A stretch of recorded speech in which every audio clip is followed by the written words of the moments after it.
실제 사례인데요. 외출 중에 집에 불이 났는데 화재 감지기가 자동으로 119에 신고를 해서 피해를 최소화할 수 있었고, 집에 혼자 있다가 앓고 있던 병이나 예기치 못한 사고로 인해 쓰러졌는데 활동량 감지기가 집안의 움직임이 없어진 것을 감지해서 무슨 일이 생겼는지 응급관리 요원이 안부를 확인해 준다면 어떨까요? 큰 사고도 막을 수 있고 평소 질환을 앓고 계신 분들이라면 위급 상황에서 골든타임도 놓치지 않을 수 있겠죠. 특히 혼자 사시는 어르신분들이나 나이가 많으신 부모님, 배우자를 두고 계신 분들이라면 이러한 서비스를 무료로 받아보실 수가 있는데요. 응급안전안심 서비스라고 들어보셨나요? 이미 알고 계신 분들도 있을 거고, 알아봤는데 나는 해당이 되지 않아서 포기하고 계신 분들도 있으실 거예요. 그런데 23년 7월 17일 보건복지부 보도자료를 보면 이 응급안전안심 서비스의 대상자 기준이 크게 확대되었습니다. 자세한 설명과 신청 방법, 그리고 해당 기관에 문의했지만 시원시원한 답변을 듣지 못하신 분들도 계시죠. 이런 분들을 위한 팁까지 준비했으니까 오늘 영상 끝까지 시청하신다면 도움이 되실 겁니다. 안녕하세요, 보고남입니다. 바로 본론으로 들어가서 응급안전 안심 서비스는 어떤 것인지, 신청 조건과 신청 방법, 그리고 내가 신청 조건에 해당되는지 확인해보는 방법까지 말씀드릴게요. 먼저 응급안전 안심 서비스는 어르신들이나 보호가 필요한 장애인을 대상으로 다음과 같은 장비들을 설치해서 실시간 비대면으로 응급상황을 119 및 응급관리요원에게 알려서 구급 또는 구조를 지원해주는 사업입니다. 화재 시 화재 감지기가 연기를 감지해서 119에 자동으로 신고를 해주고, 활동량을 감지해서 쓰러짐 등의 의심되는 상황이 발생하면 응급관리요원에게 해당 사실이 알려져서 안부를 살필 수 있고, 또 긴박한 상황이 발생했을 경우 가정 내에 설치된 응급호출기나 기기 버튼 하나만 누르면 119나 지정한 보호자에게 연락이 가능하도록 하는 서비스가 제공되는데요. 기존에는 실제로 혼자 거주하고 계시거나 기초생활수급자, 차상위 또는 기초연금 수급자이신 만 65세 이상인 노인분들이나 상시보호가 필요하다고 인정되는 분들과 장애인분들이 지원 대상에 해당되셨었는데, 여기에 추가로 노인 2인 가구, 노인 부부를 말하는 거겠죠. 이 두 분 중에 한 명이 당뇨, 혈압, 뇌졸중, 치매 등을 앓고 있거나 거동이 불편한 경우나 두 분 다 75세 이상인 경우 지원 대상에 포함이 됩니다. 또 고령인 부모를 노인인 자녀가 돌보는 2인 가구와 24세 이하인 손자녀와 노인이 함께 사는 조손 가구도 지원 대상에 포함이 됐습니다.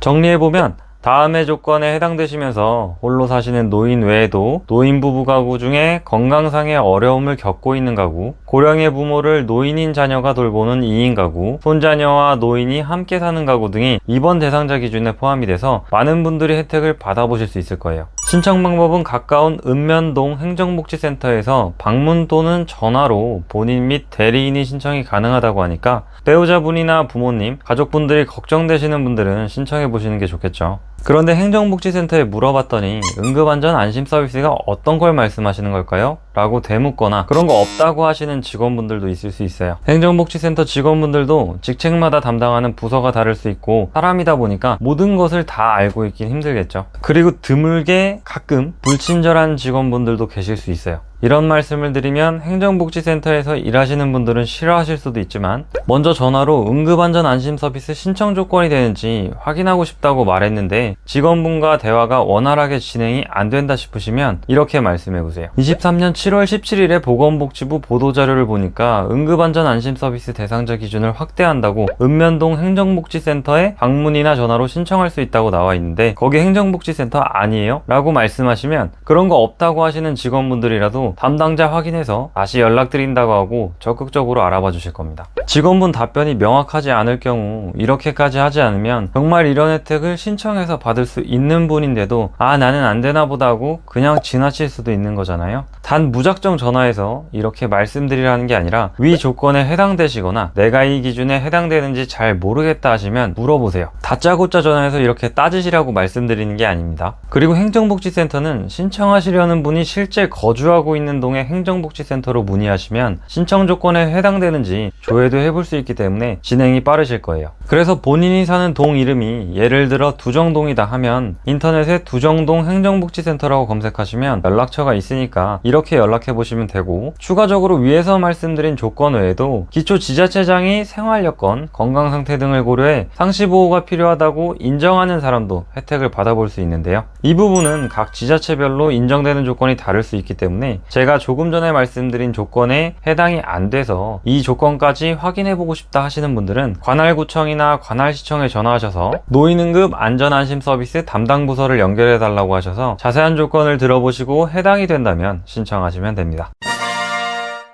오늘은 이렇게 우리가 위급한 상황에 처했을 때 대비할 수 있는 혜택에 대해 알아봤는데요. 이런 좋은 서비스를 아는 사람들만 신청해서 누려야 한다는 게 조금은 안타깝습니다. 정보에 취약하신 분들은 누군가가 먼저 챙겨주지 않는다면 계속해서 모를 수도 있는 일이니까요. 혹시 주변에 혼자 사시는 어르신이나 오늘 말씀드린 조건에 해당되시는 가족, 이웃분들이 계시다면 오늘 내용을 꼭 알려주셨으면 좋겠습니다. 영상이 도움이 되셨다면 구독과 좋아요 한 번씩만 부탁드리고 다음에도 도움되는 영상으로 찾아뵙겠습니다. 끝까지 시청해주셔서 감사합니다.